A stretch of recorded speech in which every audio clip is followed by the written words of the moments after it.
السلام علیکم ورحمۃ اللہ وبرکاتہ۔ نحمدہ و نصلی علی رسولہ الکریم، اما بعد فاعوذ باللہ من الشیطان الرجیم، بسم اللہ الرحمن الرحیم۔ رب اشرح لی صدری ویسر لی امری واحلل عقدۃ من لسانی یفقہوا قولی۔ آج ہم فقہ القلوب ریوائول آف دا ہارٹ میں جہاں پہ ہم یہ بات کر رہے تھے کہ ہم نے اللہ کے جمال کو سمجھنا ہے، آج ہم دیکھیں گے کہ اس سے ہمارے لیے لرننگ کیا ہے۔ ایک تو ہوتا ہے کہ انڈرسٹینڈنگ اللہ جمال، فقہ جمال الرب، اور ایک بات یہ ہے کہ اب ہم اس سے کیا سیکھ سکتے ہیں۔ پہلا باب ہے اس انسائکلوپیڈیا کا، فقہ القلوب، جسے محمد بن ابراہیم بن عبداللہ نے لکھا ہے۔ بہت ہی امیزنگ ہے۔ آپ سوچیں کہ ابھی ہم نے پہلا چیپٹر بھی کمپلیٹ نہیں کیا، ابھی ہم چھٹے سیکشن پہ ہیں، لیکن ایسے لگتا ہے کہ دل دماغ جو ہے وہ روشن ہو چکا ہوا ہے۔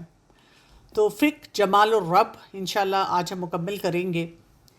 جو ہم نے ابھی تک دیکھا کہ اللہ تعالیٰ کا جو جمال ہے اس کو جب ہم نے سمجھنا ہے تو اس کے کیا کیا ایسپیکٹس ہیں جس کو ہم سمجھیں، کن کن طریقوں سے ہم نے اللہ تعالیٰ کو جاننا ہے۔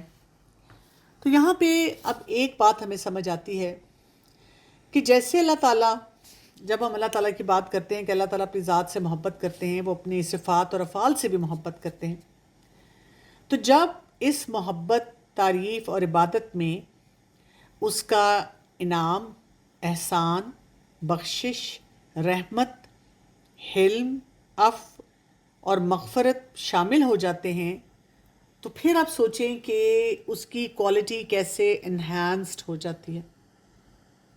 یعنی ہولسٹک کتنی پکچر ہے نا۔ یعنی کبھی ہمیں کوئی ایک انسان اس وجہ سے پسند آتا ہے کہ اس کا کوئی ایک ایسپیکٹ اچھا ہے، لیکن دوسرے میں ہم کتنا مار کھا جاتے ہیں۔ جب لوگوں کی محبت میں ہم جاتے ہیں تو کبھی کبھی میں نے ایسی خواتین کو دیکھا ہے جن کے ہسبینڈ بڑے ابیوزو ہوتے ہیں نا، تھپڑ بھی مار دیتے ہیں، گالی گلوچ بھی کرتے ہیں، بعد میں تحفہ بھی لے دیتے ہیں، آئس کریم بھی کھلاتے ہیں، سیر سپاٹا بھی کراتے ہیں، اور وہ بار بار یہی کہتی نظر آتی ہیں، ٹھیک ہے انہوں نے بھی مجھے مارا ہے لیکن doctor Kanwal seriously he really loves me نا، دیکھیں انہوں نے میرا کتنا خیال رکھا، بس یہ نیل جو ہے نا یہ میں چھپا لوں گی۔ لیکن یہاں پہ بات کیا کی جا رہی ہے کہ اللہ تعالیٰ کو جاننا، اس کی معرفت، اس کی خوبصورتی، اس کے جمال کو سمجھنے کا مطلب یہ ہے کہ ہم یہ دیکھیں کہ اس میں کیا کیا کوالٹیز شامل ہوتی چلی جا رہی ہیں جو اس کو مزید خوبصورتی دے رہی ہیں۔ اور پھر جب ہم اللہ تعالیٰ کو جانتے ہیں تو اس میں آیات الکونیہ اور مخلوقات الربانیہ، ان کو دیکھنا بھی بہت زیادہ ضروری ہے۔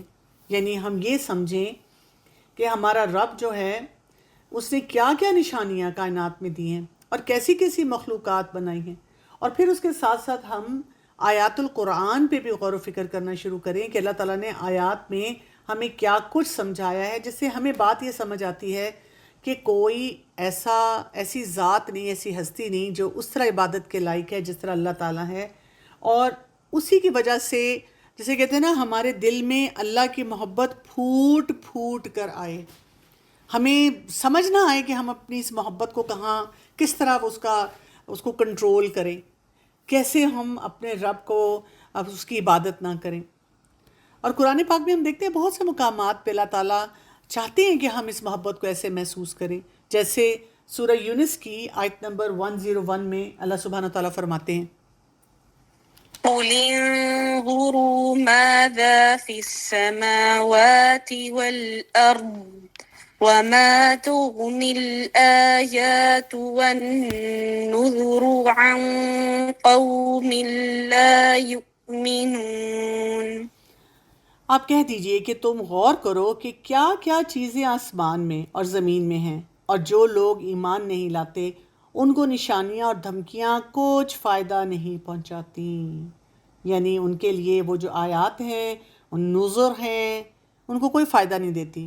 لا یؤمنون، وہ لوگ پھر بھی ایمان نہیں لاتے۔ اتنا کچھ ہے اللہ تعالیٰ کو جاننے کے لیے، اللہ تعالیٰ کی ذات کے ساتھ اپنا تعلق مضبوط کرنے کے لیے، لیکن دیکھیں اس کے لیے ہمیں تھوڑا سا کوئی غور و فکر کرنا پڑے گا نا، تھوڑا سا سوچنا پڑے گا۔ اسی لیے یہاں پہ شیخ محمد بن ابراہیم بن عبداللہ کہتے ہیں، وَحَاذَ النَّظَرُ وَحَاذَ التَّفَكُّرُ وَحَاذَ التَّدَبُّرُ، کیا کرنا ہوگا؟ ایک نظر چاہیے، ایک اینگل چاہیے، ایک تفکر ہو، تدبر ہو، کیونکہ جب تک یہ ہم بہت سپرفیشل طریقے سے اللہ تعالیٰ کو جانیں گے، ہاں ہاں ٹھیک ہے اللہ تعالیٰ ہے، بچپن سے ہم نے پڑھ لیا اور اب ہم ٹھیک ہے جی اس کی بات ہمیں سننی ہے، فائدہ نہیں ہوگا۔ اور جیسے ہی وہ نظر آ جائے گی، وہ اینگل، وہ پرسیپشن آ جائے گا، تفکر آ جائے گا، تدبر آ جائے گا، تو پھر کیا ہو جائے گا؟ پھر بڑھا دے گا وہ انسان کو کس میں؟ ایمان میں۔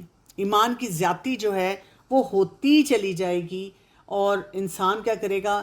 کیا کچھ سمجھنا شروع کر دے گا۔ جیسے آپ کی ڈیپ پونڈرنگ ہوگی تو انسان کو کیا سمجھ آتا ہے؟ سب سے پہلے تو اس کو اپنے خالق کی عظمت سمجھ آتی ہے، پھر اس کو مخلوق کی بھی بڑائی نظر آتی ہے، اللہ تعالیٰ کا گرینڈ کریشن پلان بھی سمجھ آنا شروع ہو جاتا ہے، اور پھر اللہ تعالیٰ کی نعمتیں، اس کے احسانات، اس کا جلال، اس کا جمال، اس کا حسن اخلاق، اس کا تدبر، اس کی تدابیر، اور کس طرح پھر انسان ان سب چیزوں کی وجہ سے اتنا موٹیویٹ ہو جاتا ہے، اس کے اندر خشوع اور خضوع آ جاتا ہے، اس کا ذوق اور شوق بڑھ جاتا ہے، اور وہ اللہ کی فرما برداری کی طرف رکھتا ہے۔ دنیا میں بھی یہی ہے نا، جب ہم کہتے ہیں پرسنالٹی ورشپ، ہیرو ورشپ، اسی وجہ سے ہوتی ہے جب ہمیں لگتا ہے کہ کوئی انسان جو میرا ایک کوئی ڈریم ہے وہ اس سے بڑھ کے ہے، اور وہ مجھے بتاتا ہے کہ وہ کون کون سی چیزیں پاسبل ہیں زندگی میں، تو پھر کیا ہوتا ہے کہ ہم انہی باتوں میں آگے سے آگے سے آگے بڑھتے چلے جاتے ہیں۔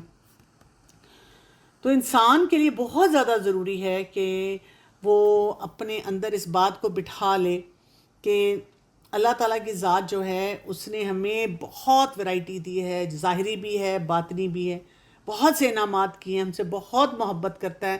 ہمارا کام تو یہ ہونا چاہیے کہ ہم ہر وقت اپنے رب کو یاد رکھیں، جیسے سورہ الغافر کی ورس نمبر 61 میں آ رہا ہے۔ الله الذي جعل لكم الليل لتسكنوا فيه والنهار مبصرا إن الله له فضل على الناس ولكن أكثر الناس لا يشكرون۔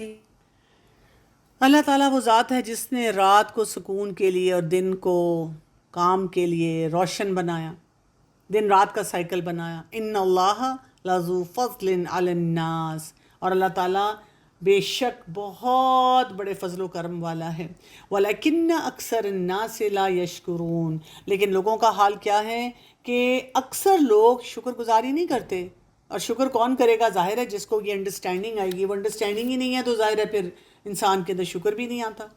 جبکہ ایک کانسیپٹ جو بہت اسٹرانگلی ہمیں سمجھ آنا چاہیے وہ کیا ہے؟ وہ یہ ہے وَكَمَا أَنَّهُ سُبْحَانَهُ لَيْسَ كَمِثْلِهِ شَيْءٌ، کہ اللہ تعالیٰ جیسی کوئی ہستی ہے ہی نہیں۔ یہ بات اگر ہم اپنے دل دماغ میں بٹھا لیں کہ اس کی محبت جیسی کوئی محبت نہیں ہے، اور اللہ تعالیٰ کی کمال جیسا یعنی پرفیکشن جیسا کوئی ذات نہیں ہے، اور اسی لیے اللہ تعالیٰ ہم سے اطاعت اور فرما برداری بھی اتنی ہی مانتا ہے کہ وہ ہمیں وہ کام کرنا ہے۔ تو جب بھی ہم کہتے ہیں نا کہ میں اپنے رب کی بڑائی کو سمجھ رہی ہوں، مجھے سمجھ آ رہی ہے، تو پھر ہمیں دو کانسیپٹ سمجھ آنے چاہیے۔ ایک کانسیپٹ یہ سمجھ آنا چاہیے اللہ تعالیٰ کی پرفیکشن کو سمجھنا ہے، اور اس کی خوبیوں کا جو اظہار ہمیں نظر آتا ہے اس کی ذات میں، جب ہم اس کے بارے میں بات کرتے ہیں اس کی کائنات میں، تو وہ ہمیں اس کو سمجھنا ہے، یعنی اس کی صفات کمال اور خوبیوں کا اظہار جو ہے وہ ہمارے اندر راسخ ہو جائے۔ اور دوسری بات یہ کہ جب ہم اللہ تعالیٰ کی خوبصورتی کو، جمال کو، اس کی پرفیکشن کو سمجھیں تو انہی صفات کی بنا پہ ہمیں اپنے رب سے بہت زیادہ محبت ہو جائے۔ ٹھیک؟ کیوں؟ اس لیے کہ یہ بات سمجھیں کہ جو کسی سے محبت کے بغیر، کچھ لوگ ایسے ہوتے ہیں نا جو کسی سے محبت کے بغیر اس کی خوبیاں بیان کرتے ہیں، اور کہیں بھی ہمیں یہ نظر آتا ہے کہ خوبیاں بیان کیے بغیر اس سے محبت کی جاتی ہیں۔ لیکن یہاں پر ہمیں بات کیا سمجھ آتی ہے کہ اللہ تعالیٰ کے لیے دونوں چیزیں ضروری ہیں۔ اللہ تعالیٰ کے ساتھ محبت کرنے کے لیے اس کی خوبیوں کو جاننا، اور خوبی بیان کر کے اسے اپنی محبت جو ہے اس کو بڑھاتے چلے جانا۔ اللہ سبحانہ و تعالیٰ فرماتے ہیں سورہ الفاتر کی آیت نمبر 1 میں، الحمد للہ فاطر السماوات والارض سب تعریف اللہ ہی کے لیے ہے، جو کیا ہے، فاطر السماوات والارض، جو آسمان اور زمین کا پیدا کرنے والا ہے، پھاڑ کے پیدا کیا اس نے سب کو۔ ہم کوئی چیز پھاڑ کے کر سکتے ہیں، کوئی بہترین چیز بنا سکتے ہیں، ہم تو اس کا ستیہ ناش کر دیں، لیکن اللہ تعالیٰ نے پھاڑ کے سب چیزوں کو پیدا کیا۔ اور پھر اللہ کی جو تعریف ہے وہ اللہ تعالیٰ اپنی تعریف خود بھی کر رہے ہیں، ملائکہ بھی کر رہے ہیں، انبیاء اور رسول بھی کر رہے ہیں، مومن بندے جو ان کی زبان پہ بھی ہر وقت اللہ کا ذکر جو ہے وہ چل رہا ہے۔ اور اس میں ہمیں جو ایک اور بات بہت امپورٹنٹ سمجھنی ہے کہ جو مخلوق اس کی تعریف کرتی ہے وہ بھی اس وجہ سے کہ اللہ کی مشیت ہے، اللہ نے الاؤ کیا، الاؤنس ملی ہے، پرمیشن ملی ہے، اللہ کی اجازت ملی ہے، اور اللہ تعالیٰ نے اس کے دماغ میں وہ سسٹم ڈالا ہے، اس کو کریٹ ایسے کیا ہے کہ وہ اللہ کی تعریف کر سکے۔ اس کے اندر یہ ایجاد ہے، یہ اس کے اندر یعنی یہ کوالٹی بھی اللہ کی طرف سے آتی ہے۔ تو اسی لیے اگر ہمیں کبھی محسوس ہو نا کہ ہم اللہ تعالیٰ کے ساتھ اپنا کنیکشن تو اسٹرانگ کرنا چاہ رہے ہیں لیکن ہم سے ہو نہیں رہا، تو رو رو کے اسی کے آگے گڑ گڑانا چاہیے، لوگوں کو جا جا کے نہیں بتانا چاہیے کہ پتہ نہیں پھر maybe I am not made to worship اللہ تعالیٰ، میں شاید ڈفرینٹ بنی ہوئی ہوں، شاید میں اس معاملے میں یعنی اپنی کوئی ہم ایسی ویکنیسز کو ہائی لائٹ کریں جس کو ہائی لائٹ کرنے کی ضرورت نہیں ہے۔ جہاں پہ بھی آپ کو لگے آپ سے نماز نہیں پڑھی جا رہی ہے، آپ اللہ کے آگے جھکیں، آپ سے دعائیں نہیں کی جا رہی ہیں، اللہ کے آگے جھکیں، آپ سے کوئی کام نہیں کیا جا رہا، کیونکہ اللہ کی ہی اجازت ہوگی تو ہم اللہ کی تعریف کر سکیں گے۔ دنیا میں بھی آپ دیکھیں نا، اگر آپ کسی کی تعریف کرنا چاہ رہے ہیں، آپ کے کوئی فرینڈ ہے، جاننے والے ہیں، اس نے آپ کو بلاک کر دیا ہے، واٹس ایپ پہ بلاک کر لیا ہے، انسٹا پہ بلاک کر دیا ہے، اسنیپ چیٹ پہ وہ آپ سے بات نہیں کر رہا، آپ کہاں سے اسے اپروچ کریں گے؟ آپ اپروچ ہی نہیں کر سکتے۔ ہم کہتے ہیں یا تو اس نے اکاؤنٹ ڈی ایکٹیویٹ کر دیا ہے یا اس نے مجھے بلاک کیا ہوا ہے۔ ہم فیک اکاؤنٹ بنا کے لوگوں کو اپروچ کرتے ہیں، جیسے ان کو پتہ چلتا ہے وہ ہمیں پھر بلاک کر دیتے ہیں۔ لوگ بھی ہمیں اجازت نہیں دیتے اگر کبھی وہ ہم سے کوئی اجازت نامے چاہ رہے ہوں، اور کہاں اللہ کی ذات۔ لیکن اللہ تعالیٰ جب اس کو لگے کہ ہم سنسیئرلی اپنے رب کے ساتھ کنیکٹ ہونا چاہتے ہیں تو اللہ تعالیٰ وہ ہمیں مواقع دیتے ہیں کہ ہم اپنے رب کے ساتھ جو ہے وہ کنیکٹ ہوں۔ تو جب ہم اللہ سبحانہ و تعالیٰ کی بات کرتے ہیں فَإِنَّهُ سُبْحَانَهُ هُوَ الَّذِي جَعَلَ الْحَامِدَ حَامِدًا، اللہ سبحانہ و تعالیٰ نے ہی تعریف کرنے والوں کو یہ تعریف کرنے والا بنایا، ایک حامد کو حامدن بنایا کہ وہ اللہ کی تعریف کر سکے، اللہ کے آگے جھک سکے۔ سورہ انبیاء کی آیت نمبر 73 میں اللہ سبحانہ تعالیٰ نے فرمایا وَجَعَلْنَاهُمْ أَئِمَّةً يَهْدُونَ بِأَمْرِنَا وَأَوْحَيْنَا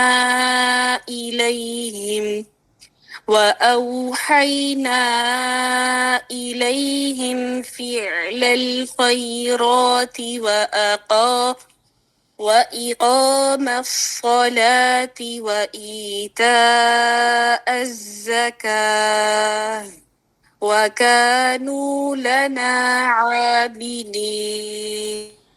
وَجَعَلْنَاهُمْ أَئِمَّةً يَهْدُونَ بِأَمْرِنَا، اور ہم نے انہیں ایسا پیشوا بنا دیا جو ہمارے حکم سے لوگوں کی رہنمائی کرتے تھے، اور ہم نے ان کی طرف نیک اعمال کرنے، نماز قائم کرنے اور زکوٰۃ ادا کرنے کی وحی کی۔ یعنی اللہ تعالیٰ کی طرف سے یہ توفیق حاصل ہوتی ہے کہ انسان کوئی نیکی کا کام کرے، اور وہ سب ہمارے عبادت گزار تھے۔ وَكَانُوا لَنَا عَابِدِينَ۔ سبحان اللہ، کتنی خوبصورت بات ہے نا کہ اللہ تعالیٰ نے ایسی لیڈرشپ بھی دی، ایسی گائیڈنس بھی دی، ایسی رہنمائی بھی دی، ایسے راستے بھی کھولے۔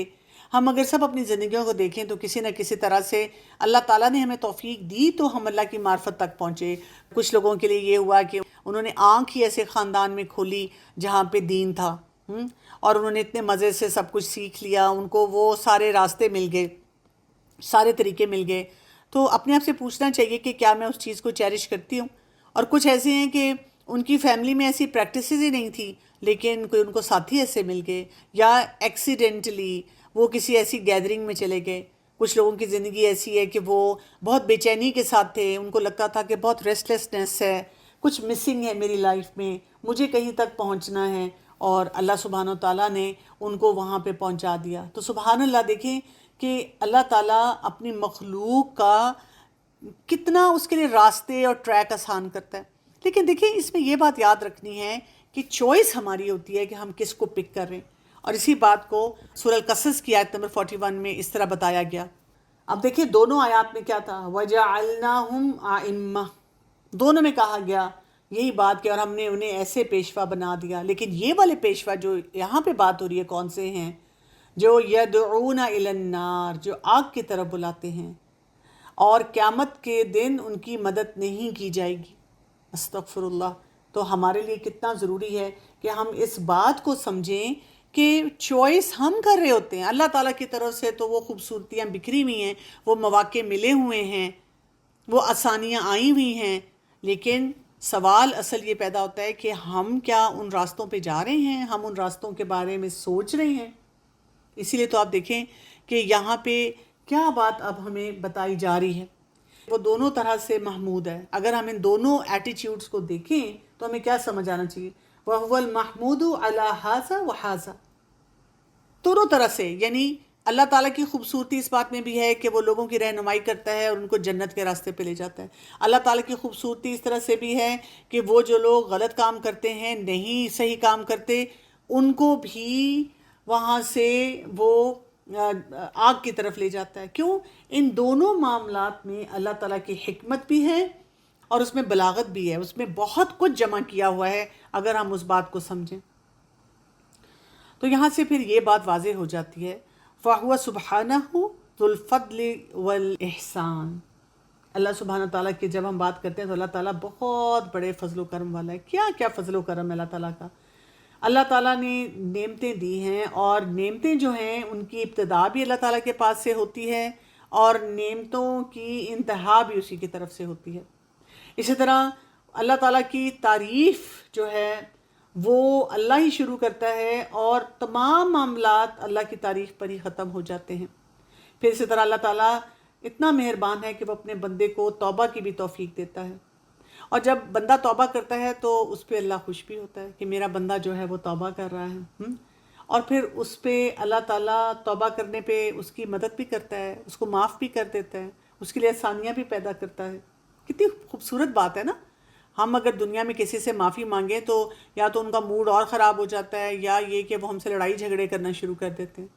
پھر اللہ تعالیٰ وہاں پہ انسان کے اندر ایک ایسی کیپیسٹی پیدا کر دیتا ہے کہ وہ توفیق دے دیتا ہے اس کو کہ وہ اللہ کا فرما بردار بندہ بن جائے. پھر اللہ تعالیٰ اس کی ہر طریقے سے مدد بھی فرماتا ہے کہ اس کے لیے اللہ کی اطاعت کرنا اور اللہ کی عبادت کرنا آسان سے آسان ہوتا چلا جائے. سبحان اللہ. یہ ہمارے رب کی جو اللہ تعالیٰ کی ذات ہے اس کی خوبصورتی ہے. اور پھر بہت بونسز دیتا چلا جاتا ہے، اتنے بونسز دیتا ہے کہ انسان نے کبھی تصور بھی نہیں کیے ہوتے. سورہ الحجرات کی آیت نمبر 17. يمنون عليك أن أسلموا قل لا تمنوا علي إسلامكم بل الله يمن عليكم أن هداكم للإيمان إن كنتم صادقين. وہ آپ پر یہ احسان دھرتے ہیں کہ وہ اسلام لے آئے ہیں. احسان جتاتے ہیں. امی آپ کے لیے میں نے نماز پڑھ لی، آج میں نے کلاس اٹینڈ کر لی، فرینڈز کو بھی ہم نے ایسا احسان جتا دیا. اچھا ٹھیک ہے، تمہاری وجہ سے میں نے اپنی فلاں مووی، فلاں جو نیٹ فلکس کا شو تھا اس کو میں نے چھوڑ دیا. احسان جتاتے ہیں. آپ ان سے کہہ دیجئے، کیا کہہ دیجئے کہ اپنے اسلام لانے کا مجھ پر احسان نہ جتاؤ. لا تمنوا علی اسلامکم، بلکہ اللہ نے تم پر احسان کیا ہے کہ تمہیں ایمان کی ہدایت دی ہے اگر فی الواقع تم اپنی بات میں سچے ہو. ان کنتم صادقین. یہ تو اللہ کی طرف سے ایک فضل و کرم ہمیں ملتا ہے کہ اللہ تعالیٰ ہمیں دین کی سمجھ بھی دے دیتا ہے. نہیں تو ہم کس قابل ہیں؟ ہم پتہ نہیں کیا کر رہے ہوتے اپنی زندگی کے ساتھ. ابھی بھی ہم کیا کچھ کر رہے ہوتے ہیں. اتنی سٹرگلز ہوتی ہیں ہماری. ہم اللہ تعالیٰ کی ذات کے بارے میں پڑھتے ہیں، قرآن کے لیسنز لیتے ہیں، پھر بھی ہر وقت ہم سلپ ہونے کے لیے تیار کھڑے ہوتے ہیں، پھر بھی ہم سے اتنے مسئلے ہو جاتے ہیں. سو امیجن کریں کہ اگر ہم اس چیز کو ریکگنائز ہی نہ کریں کہ اللہ تعالیٰ نے کتنی بلیسنگز ہماری زندگی میں رکھی ہوئی ہیں. ایک حدیث میں آتا ہے رسول اللہ صلی اللہ علیہ وسلم نے فرمایا، اللہ تعالیٰ اپنے بندے کی توبہ سے تم میں سے اس شخص سے بھی زیادہ خوش ہوتے ہیں جس کا اونٹ مایوسی کے بعد اچانک اسے مل گیا ہو، حالانکہ وہ ایک چٹیل میدان میں گم ہوا تھا. سوچے نا، کسی کی کوئی چیز بہت پریشیس، بہت مہنگی گم گئی ہو، اور جب اس کو ایک دم ملے، جب اس کو لگ رہا ہو کہ دیر از نو ہوپ، نہیں مل سکتی، تو اس کی کیا خوشی ہوگی. اللہ تعالیٰ کو اس سے زیادہ خوشی ہوتی ہے کہ جب ہم سے کوئی غلطی ہوتی ہے اور ہم اس کی طرف واپس پلٹ کے آ جاتے ہیں۔ دیکھیں اللہ تعالیٰ کو ہماری کوئی محتاجی نہیں ہے، ہمیں اللہ کی ضرورت ہے، لیکن یہ کتنا خوبصورت اللہ تعالیٰ نے سسٹم ایسا بنایا ہوا ہے کہ جب بھی کوئی اس طرح کا ہماری زندگی میں مسئلہ آتا ہے تو ہمارا رب کیا کرتا ہے؟ ہمارا رب جو ہے وہ ہمیں امپورٹنس دیتا ہے اس معاملے میں۔ تو یہاں پہ پھر یہ سمجھنے کی ضرورت ہے، واللہ تبارک و تعالی جمیل یحب الجمال، اللہ تبارک و تعالی خود بھی بہت خوبصورت ہے اور خوبصورتی کو پسند فرماتا ہے۔ اس کی کائنات کو دیکھیں، آسمان کو دیکھیں، زمین کو دیکھیں، ستاروں کو دیکھیں، پانی دیکھیں، آپ دیکھیں نباتات ہیں، چشمے ہیں، پہاڑ ہیں، میدان ہیں، وادیاں ہیں، اور آج کل سمر بریک میں لوگ ایسی مقامات پہ جانے کے لیے مر رہے ہیں۔ کیا ان کو اللہ یاد آتا ہے؟ یا وہاں جا کر صرف انہوں نے اپنی پکچرز کھینچنی ہیں اور انسٹا پہ پوسٹ کرنی ہے، ریلز بنانی ہے، سنیپ چیٹ پہ فٹافٹ ڈالنا ہے تاکہ بس باقی لوگ سڑ جائیں کہ ہم کہاں پھر رہے ہیں؟ کیا ہم ایکچولی اس وقت اللہ تعالیٰ کے ساتھ اپنے اس کنیکشن کو بلڈ کرتے ہیں، یا یہ کہ ہم صرف ایک کاروائی ڈال رہے ہوتے ہیں کہ بھی of others are traveling so I am also traveling, میرے پاس بھی بہت کچھ ہے کرنے کے لیے اور مجھے بھی بہت زیادہ جو ہے وہ مزہ آ رہا ہے، میں بھی بہت کچھ اپنی زندگی میں کر رہی ہوں۔ سو اللہ سبحانہ و تعالیٰ کے بارے میں جب بھی ہم بات کریں تو کیا بات یاد رکھیں؟ واللہ عز و جل، اور اللہ عز و جل اپنے بندوں پر اپنی نعمتوں کے اس آثار کے اظہار کو بہت زیادہ پسند کرتا ہے۔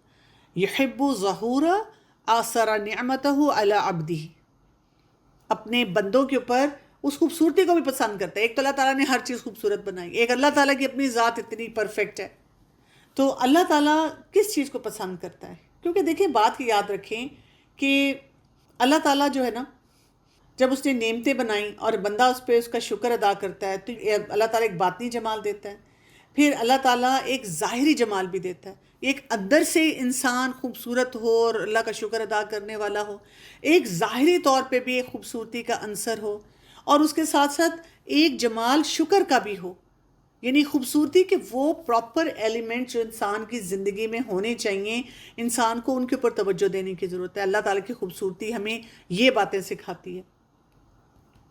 سورہ الاعراف کی ورس نمبر 26 میں اللہ سبحانہ وتعالیٰ فرماتے ہیں، يا بني آدم قد أنزلنا عليكم لباسا يواري سوآتكم وريشا ولباس التقوى ذلك خير ذلك من آيات الله لعلهم يذكرون۔ اے آدم کی اولاد، یا بنی آدم، قد انزلنا علیکم لباسا، ہم نے تم پر لباس نازل کیا۔ کیوں لباس نازل کیا؟ یواری سوآتکم وریشا، کہ جو تمہاری شرمگاہوں کو ڈھانپے اور تمہاری زینت بھی ہو، یعنی بھدا لباس نہیں، ایسا لباس جو تمہیں بیوٹیفائی بھی کرے لیکن تمہیں حیادار بھی بنائے، یعنی ایک ڈیلیکیسی بھی ہمیں ساتھ دے دی گئی۔ اور پھر ساتھ کا کیا کہا گیا؟ وَلِبَاسُ التَّقْوَى ذَلِكَ خَيْرٌ، اور تقویٰ کا لباس بہت ہی بہترین ہے۔ یہ اللہ تعالیٰ کی نشانیوں میں سے ایک نشانی ہے، لَعَلَّهُمْ يَذَّكَّرُونَ، کہ شاید کچھ لوگ اس سے سبق حاصل کریں۔ تو کتنا امپورٹنٹ ہے کہ ہم اپنے اندر یہ مزاج لے کر آئیں۔ ہمارے بارے میں کیا مشہور ہے؟ جو لوگ قرآن پڑھنے پڑھانے والے ہیں اور حجاب پہننے والے ہیں کہ انہوں نے اندر گندے سے کپڑے پہنے ہوتے ہیں، یا حجاب والی لڑکی کے ساتھ نہ بیٹھو اس لیے کہ اسے بدبو آ رہی ہوگی، وہ تو شاید اپنا عبایا چینج بھی نہیں کرتی، وہ منہ ہاتھ بھی نہیں دھوتی، وہ کبھی بال بھی نہیں بناتی۔